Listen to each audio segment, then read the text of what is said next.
দেশটা কারো বাপের না। তো দেশটা কারো বাপের না বলার অর্থই হচ্ছে যে এই দেশের মালিক জনগণ এবং জনগণের ইচ্ছাতেই এই দেশ পরিচালিত হবে এবং জনগণের ইচ্ছাতে যদি দেশ পরিচালিত হতে হয় তাহলে অবশ্যই গণভোটের রায় আমাদের সকলকে মেনে নিতে হবে। জুলাই বিপ্লবকে যদি আমরা অস্বীকার করি তাহলেই আমরা গণভোটকে অস্বীকার করব। যারা আজকে গণভোটকে দুর্বল করবার চেষ্টা করছেন কিংবা গণভোটের আইনি তর্ক তুলছেন তারা আসলে কতটা জুলাই বিপ্লবকে ধারণ করেন সেটা নিয়ে আমার সন্দেহ আছে। আমার মা প্রতিদিন, আমি জানি আমার মা না, এখানে যত শহীদের মা আছে প্রতিদিন প্রতি রাত কান্না করে যে কেন মারা গেল।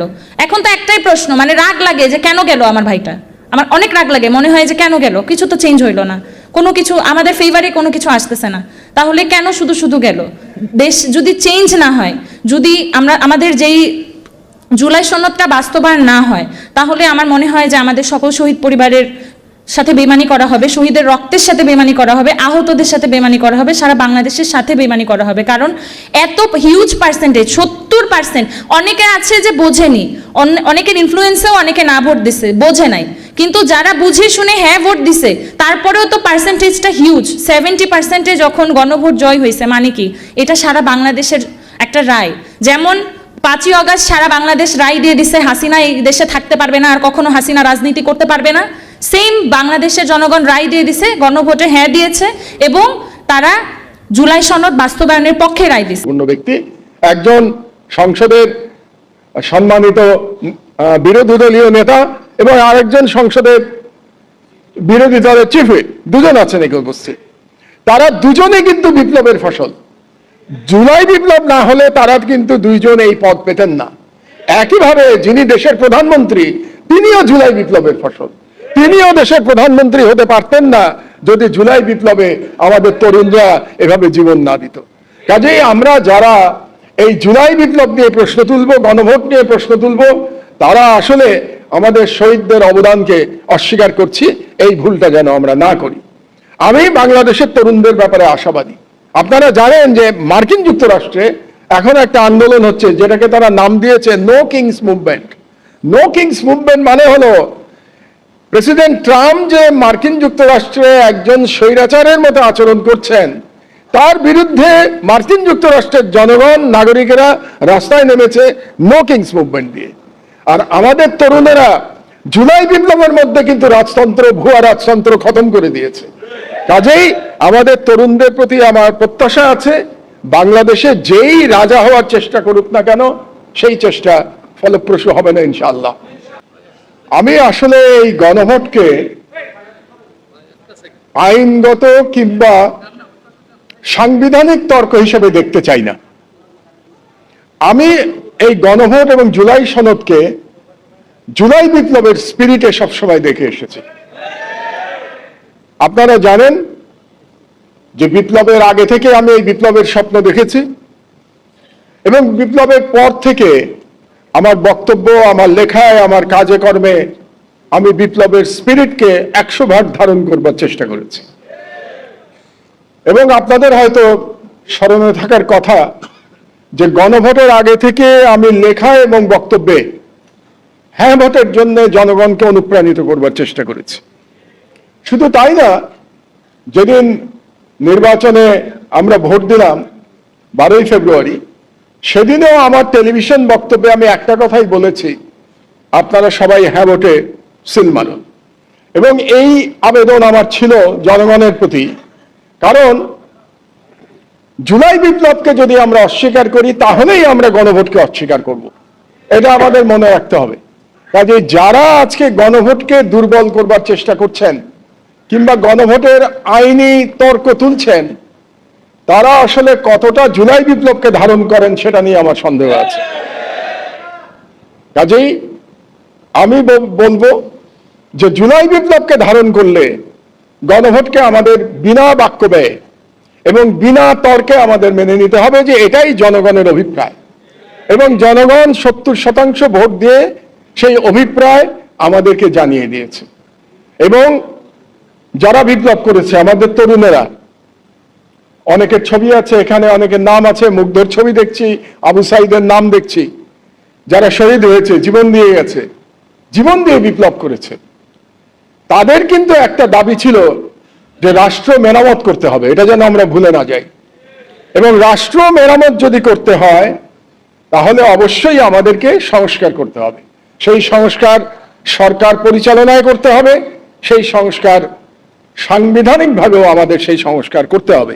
কাজে সেই সংস্কার নিয়ে আমরা কোনো তর্ক তুলতে পারবো না। এবং আমাদের যে উপরে যে ফ্যাসিবাদ 16 বছর আমাদের ঘাড়ে চেপে বসেছিল, সেই ফ্যাসিবাদের দুটো চরিত্র ছিল। একটা তো ফ্যাসিস্ট চরিত্র ছিল, আর একটা চরিত্র ছিল এক ধরনের রাজতন্ত্র চাপিয়ে দেওয়া রাষ্ট্রের উপরে।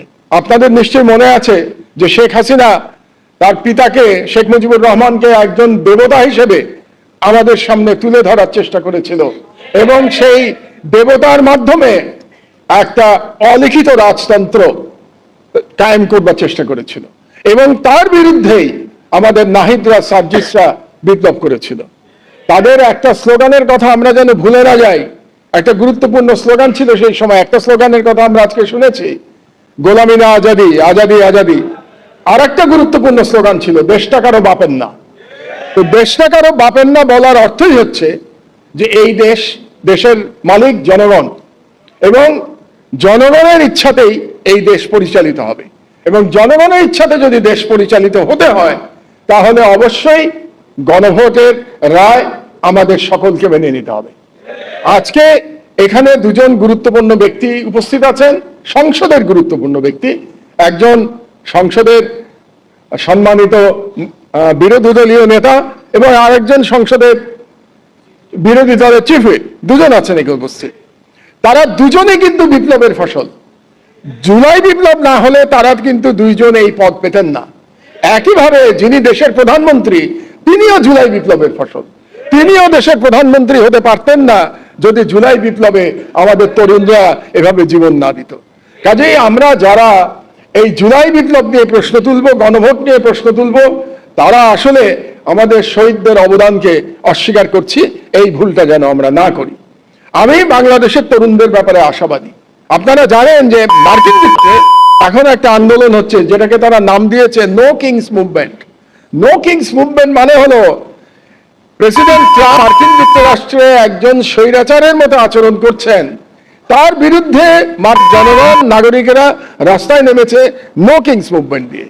আর আমাদের তরুণেরা জুলাই বিপ্লবের মধ্যে কিন্তু রাজতন্ত্র, ভুয়া রাজতন্ত্র খতম করে দিয়েছে। কাজেই আমাদের তরুণদের প্রতি আমার প্রত্যাশা আছে, বাংলাদেশে যেই রাজা হওয়ার চেষ্টা করুক না কেন সেই চেষ্টা ফলপ্রসূ হবে না ইনশাআল্লাহ। আমাদের তরুণরা সেই চেষ্টা কাউকে ফলপ্রসূ হতে দেবে না। কাজেই আমি সকলকে বলবো, সকল রাজনৈতিক দলকে বলবো, সকল রাজনীতিবিদদেরকে আহ্বান জানাবো যে আপনারা কোন রকম কুতর্ক তৈরি না করে গণভোটে যে জনগণের যে ইচ্ছা প্রতিফলিত হয়েছে সেই ইচ্ছা মেনে নিন এবং সেই ইচ্ছা মানার যে লড়াই, সেই লড়াইয়ের একটা প্রক্রিয়া হিসেবে আজকে যে সেমিনারের আয়োজন করেছে 11 দল, সেই জন্য 11 দলকে আমি ধন্যবাদ জানাচ্ছি এবং আমাকে এখানে আমন্ত্রণ করবার জন্য ধন্যবাদ জানাচ্ছি। জুলাই বিপ্লবের যে কোনো ইস্যুতে ইনশাআল্লাহ আমি ব্যক্তিগতভাবে এবং আমার পত্রিকা আপনাদের পাশে থাকবে, এই ভরসা দিয়ে আমার বক্তব্য শেষ করছি। আল্লাহ হাফেজ। বাংলাদেশ জিন্দাবাদ। জুলাই বিপ্লব দীর্ঘজীবী হোক। এখানে অনেক আহতরাও আছে, তাদেরও তো রক্ত গিয়েছে, তারা অনেকে হাত হারিয়েছে, পা হারিয়েছে, চোখ হারিয়েছে একটা নতুন বাংলাদেশের জন্য। কিন্তু সেই তারা যখন অর্ধেক মৃত হওয়ার পরেও, মানে এত স্ট্রাগল করার পরেও তারা যখন দেখতেছে যে তাদের রক্তটা, আমার ভাই তো মারা গেছে, কিন্তু যেই সব আহত তারা এত কষ্ট করে যুদ্ধ করে বেঁচে থাকার পরেও যখন দেখতেছে তারা যেই চেঞ্জেসগুলো চাইছে সেই চেঞ্জেসগুলো হচ্ছে না, তাদের সাথে বেইমানি করা হচ্ছে, তখন তাদেরও দেখতে ভালো লাগে না, আমার বাবা মারও দেখতে ভালো লাগে না। আমার মা প্রতিদিন, আমি জানি আমার মা না, এখানে যত শহীদের মা আছে প্রতিদিন প্রতি রাত কান্না করে যে কেন মারা গেল। এখন তো একটাই প্রশ্ন, মানে রাগ লাগে যে কেন গেল আমার ভাইটা, আমার অনেক রাগ লাগে, মনে হয় যে কেন গেল, কিছু তো চেঞ্জ হইলো না, কোনো কিছু আমাদের ফেভারে কোনো কিছু আসতেছে না, তাহলে কেন শুধু শুধু গেল। দেশ যদি চেঞ্জ না হয়, যদি আমাদের যেই জুলাই সনদটা বাস্তবায়ন না হয়, তাহলে আমার মনে হয় যে আমাদের সকল শহীদ পরিবারের সাথে বেমানি করা হবে, শহীদের রক্তের সাথে বেমানি করা হবে, আহতদের সাথে বেমানি করা হবে, সারা বাংলাদেশের সাথে বেমানি করা হবে। কারণ এত হিউজ পার্সেন্টেজ, 70%, অনেকে আছে যে বোঝেনি, অনেকের ইনফ্লুয়েন্সেও অনেকে না ভোট দিছে, বোঝে নাই, কিন্তু যারা বুঝে শুনে হ্যাঁ ভোট দিছে তারপরেও তো পার্সেন্টেজটা হিউজ। 70% যখন গণভোট জয় হয়েছে, মানে কি এটা সারা বাংলাদেশের একটা রায়। যেমন 5ই অগস্ট সারা বাংলাদেশ রায় দিয়ে দিছে হাসিনা এই দেশে থাকতে পারবে না, আর কখনো হাসিনা রাজনীতি করতে পারবে না, সেম বাংলাদেশের জনগণ রায় দিয়ে দিছে, গণভোটে হ্যাঁ দিয়েছে এবং তারা জুলাই সনদ বাস্তবায়নের পক্ষে রায় দিছে। সুতরাং জুলাই